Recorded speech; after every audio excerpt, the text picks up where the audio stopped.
Hey guys, it's Cal here from KR Sabers, FX Sabers forums and Imperial Royal Arms forums. This is the latest saber that I've finished. It's a Romans accurate Obi-Wan Kenobi from A New Hope saber. Romans sells the empty hilts, pretty much one-to-one accurate with the Obi-Wan Kenobi saber from the fourth film, and he doesn't sell them with electronics or anything fitted in them. They're not necessarily designed for electronics. They're just designed as static props.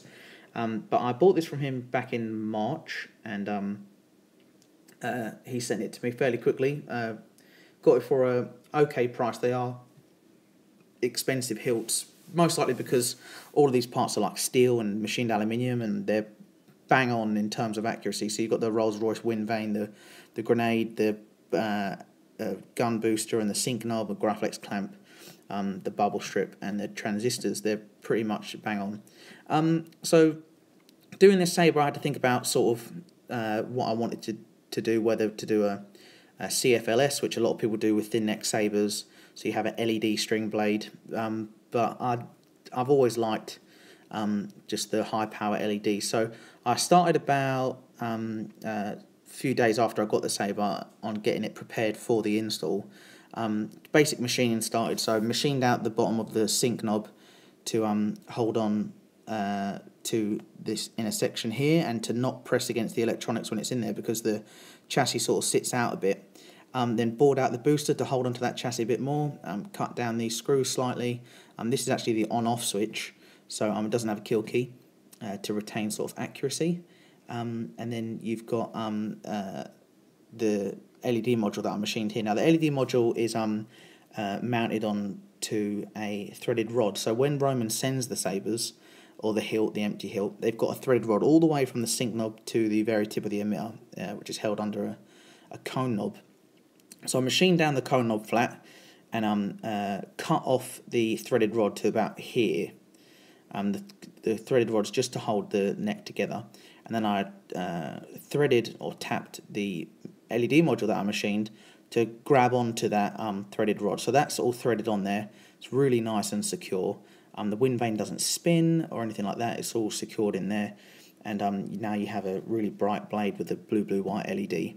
Then I'm good friends with Watchmaker Lamb, or Lethal Crystal, over in Hong Kong, and he had designed a 3D chassis system for the saber when he worked with Scott JOA or Scott Wah to build a saber for Oliver. So they built a Roman's Obi-Wan saber. Scott Wah pretty much knows everything about what there is to know about accuracy with Obi-Wans, and he's fantastic at converting them. He does quite a lot of these actually. I'll put a link in the description so you can visit his page, Crucible Custom Props.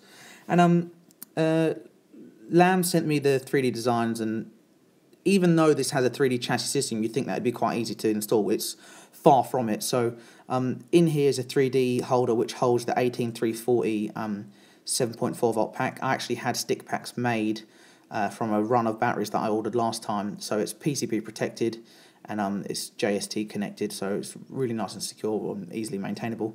And then this section here, you have a hollow spacer. So there's sort of like 4 sections. There's one section here, one section at the top, a section here, and a section there. So these 2 sections are just blank sections. They allow for wire passages because the speaker sits in the middle here as well and sort of vents through these holes. I put some steel mesh over there so you'd never see the wires. And then you've got this part which holds onto the on-off switch assembly here. So you slide that back to turn it on, slide it forward to turn it off, and then you've got the switches here that sit under a 3D printed rocker, which you can just see in between the clamp there. And then you have the chassis itself, which sits sort of in the booster and protrudes out slightly from the bottom of the booster into where the sync knob is. So you've got rice port, recharge port there, 1.3mm, and you've got the SD card access, which you can just get with needle nose pliers. So that fits in there nicely, doesn't move around or anything like that. And then when you're ready to, or when you're done with the saber, in terms of editing and stuff like that with your computer or the SD card. You just thread it back together, and I think Scott says it's the third one from there. Yeah, so the third one. So definitely had to think a lot about doing this hilt. A lot of work was involved.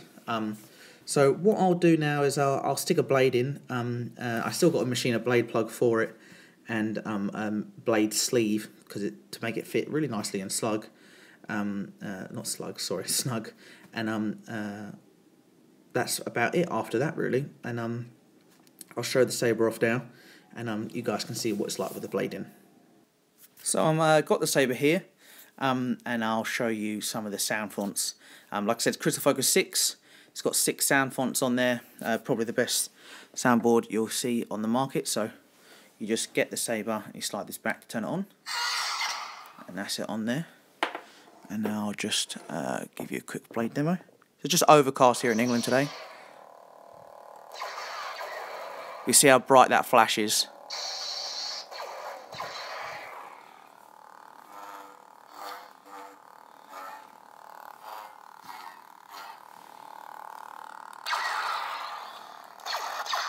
I don't think my camera can sort of handle the brightness. I'm going to try and focus in on the actual saber itself, but it is really bright. I mean, that flash is just overpowering, as you can see, and that's the advantage of having it mounted in the emitter.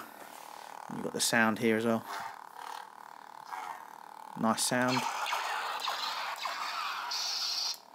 And then just turn it off like that. You can go through the sound fonts. You've got Bespin, Hoth, Hero, Episode 4, Flourish, Revolt, Audio Player. So if we just choose Hoth maybe. Or actually do Episode 4. Oh.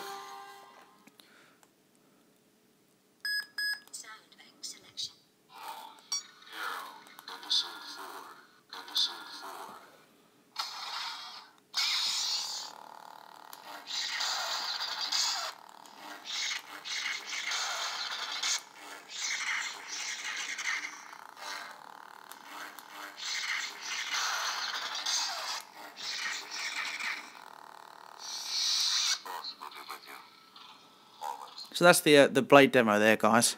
So I hope you like that. But like I said, it is just crazy bright in real life. So once again, guys, thanks for watching. If you've got any more questions about the saber, or need a bit of help with it, maybe, just don't hesitate to visit the Chaos Sabers website. You can send me a message through there, or you can contact me via my Facebook page. There'll be some pictures on there, and I'll put a link in the description. You can actually follow the page and get updates about other sabers that I am working on. If you want to see more videos, you can go ahead and hit the subscribe button, and I update them every now and then. I've got some more sabers that will be done soon. And thanks for checking out my my Luke saber. Hope you guys like it.